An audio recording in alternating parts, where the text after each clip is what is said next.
Today we're going to talk about the last vitamin in the fat-soluble vitamin, which is the vitamin E. So make sure to check the rest of the vitamins as well. So, as we mentioned, vitamin E is a fat-soluble vitamin, and it's also known as tocopherol and tocotrienol. It has many subtypes: the alpha, the beta, the gamma, and even the delta subtype. However, the most common is the alpha tocopherol. Of course, vitamin E can be obtained from the diet, which includes canola oil, olive oil, margarine, almonds, and peanuts. And you can also get it from meats, dairy, leafy greens, and fortified cereals. And of course, you can get vitamin E through supplementation, however, only if directed by the doctor. Vitamin E is available as an oral supplement in capsules or even in drops. Vitamin E deficiency can cause nerve pain, known as neuropathy, which includes muscle pain and weakness. Vitamin E is a nutrient that is important to the vision, reproduction, health of the blood, brain, and skin.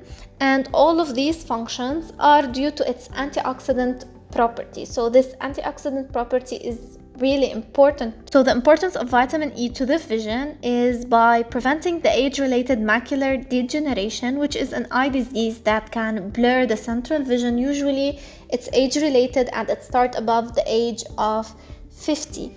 Now, this age-related macular degeneration is usually due to the oxidative stress through the formation of damaging free radicals that lead to this oxidative stress and thus lead to blurred vision and affect the eye health. So what vitamin E does, by having an antioxidant, it will decrease this oxidative stress and protect our eyes against this damaging effect of the free radicals. And we mentioned this role as well in vitamin A, because vitamin A has also this antioxidant property, and that's why carrots are good for your eyes, as we mentioned previously. So make sure to also check that video. Now, vitamin E is also important for the reproduction because vitamin E is involved through the reproductive process, and it's involved in miscarriage, premature birth, preeclampsia, intrauterine growth restriction, which are found to be caused by a lack of vitamin E during pregnancy. Also, vitamin E is known to enhance the sperm motility or increase the lifespan for the sperm, as some studies have shown. However, ongoing research is done to understand this role more. And as you see in this figure, we have a beneficial effect of vitamin E on the female reproductive health. It improves the endometrial thickness, reduces the risk of complications during pregnancy, and so on. Now, also vitamin E has a role in blood clotting, because vitamin E is known to decrease the blood clotting, and you know that blood clotting affects the heart, and so vitamin E has a role also in reducing these blood clots. Also, vitamin E is important in the brain because it improves the cognitive and memory deficit, which are usually due to oxidative stress, and having this antioxidant property, it will be decreasing this oxidative stress and thus enhancing the cognitive and memory deficits. Also, vitamin E is used in many skin products because it has an antioxidant and anti-wrinkling agents, and thus you will find vitamin E in many of the anti-aging skin products.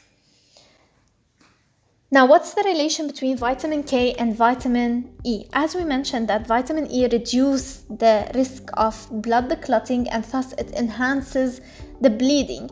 And as we mentioned in our previous videos, that vitamin K is involved in blood clotting. So these two antagonize each other. So taking vitamin E with vitamin K might decrease the effect of vitamin K.